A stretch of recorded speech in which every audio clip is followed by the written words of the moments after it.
by step.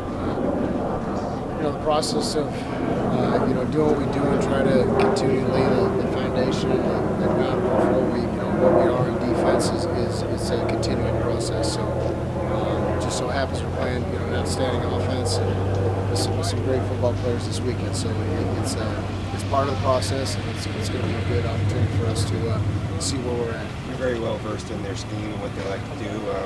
What are some of the primary challenges? Everything. Starting up front, their offensive line is arguably one of the best that we're going to see this season. The quarterback obviously speaks for himself, and everything kind of goes through him. Schematically, they're going to attack your coverages, and they're going to attack what you do and have a good beat on it. They've had 2 weeks to prepare for us, so their head coach and their offensive staff we have experience going against each other, so they know what we do. So there's familiarity with that, but really the X factors, they have some really good personnel, or great personnel, and those guys are in their second year and they're playing.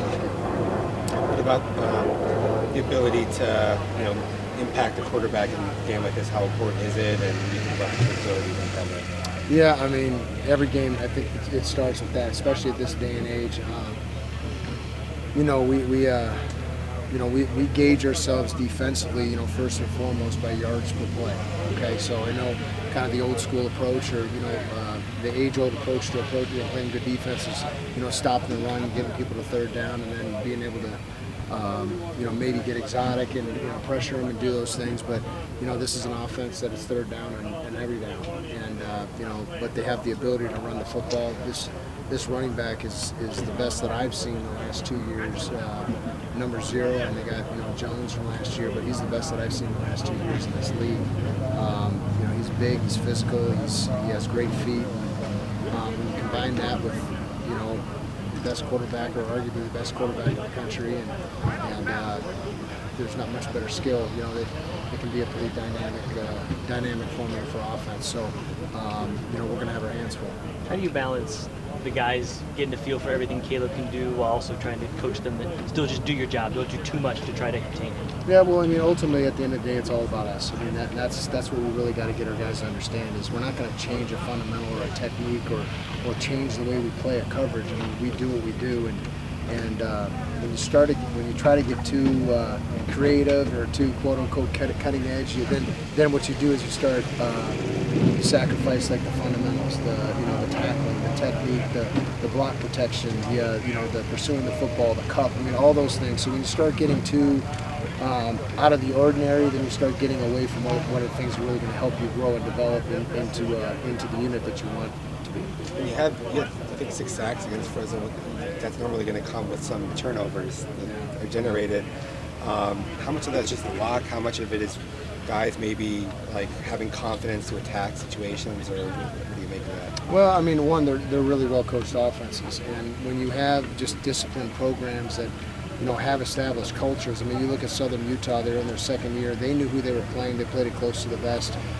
They didn't want to lose the game on offense because they were playing situational and they were managing the game. And Mike Gundy's been at Oklahoma State, and that culture he has on offense has been set there for 20 years, 19 years. So and then that's a group that's not going to turn over the ball. Jeff Tedford, has been doing it, for 50 years or however long he's been doing it. And so the culture on those, on those offenses is they're not going to try to do anything out of the ordinary, and their quarterbacks really responded to that. They're not forcing turnovers, not doing anything for them to lose the game. So I think it's credit to the quarterback coaches, because we hit the quarterback in all 3 games. USC, they're more of a dynamic offense, and this quarterback is more of a creator. So he's obviously as good as he is, and we're going to continue to try to affect the quarterback in everything we do. So if we can affect that guy, eventually the ball is going to start bouncing our way. So we practice it every week, and it's something that comes in bunches, and we hope that this week will be the start of it. And Coach, so trying to piggyback off that one, with the ends obviously getting pressure. Importantly, you said to get pressure on them, but what's the challenge in the balance of to not obviously give up the edge while you're getting pressure, but just also, like you said, not to overcoach it and just let them play? Yeah, I mean it is a fine line. It is a balance, and obviously you have a plan every week because you gotta you gotta be able to contain the quarterback. But I know that most quarterbacks are least effective when they're getting flushed and when they're having to run for their life. So we're all about trying to affect the spot and affect the timing of the routes. All these quarterbacks and quarterback coaches are coaching their guys at a high level. If they see quarters, they take checkdowns. If they see, if they get max protection, they're going to take shots. If we can affect the spot of the quarterback, that's the most important thing. And if we can get them off the spot, then that gives us a better chance than otherwise. What have you thought about the secondary through 3 games? Yeah, I mean, we've done a solid job. We've kept the ball in front of us. We played situational football. We've dropped a couple interceptions that we had opportunities to really affect the game. We had 2 against Oklahoma State where we didn't get into the coverage check that we needed to at the end of the game. That we either would have had a huge sack or it would have been a pick six. And so overall we're still learning and we're still developing depth. So it's still a process, and we're going to continue to stay consistent with it. Coach, you mentioned the strength of USC's offensive line and then trying to carry that momentum of last week's pressure into this week. How do you continue that momentum? Yeah, like I said, it's just continuing to develop, starting with your stance, then with your get off, and then, talking about pass sets and the pass sets that those guys that our keys are going to give us. Are they giving deep set, over set, quick set, and getting our guys to continue to hone their pass rush skills and those techniques. As you can see, our defensive line, we really don't have them do a whole lot of things. It's really about, run recognition and rushing the passer, and we just want to continue to develop that. I'm one of the few coaches that believes that you can develop a pass rusher. I don't believe it's simply, who you recruit. I think it's something that can be developed, and we're going to continue to develop our guys. Thanks, Coach. Thanks, sir.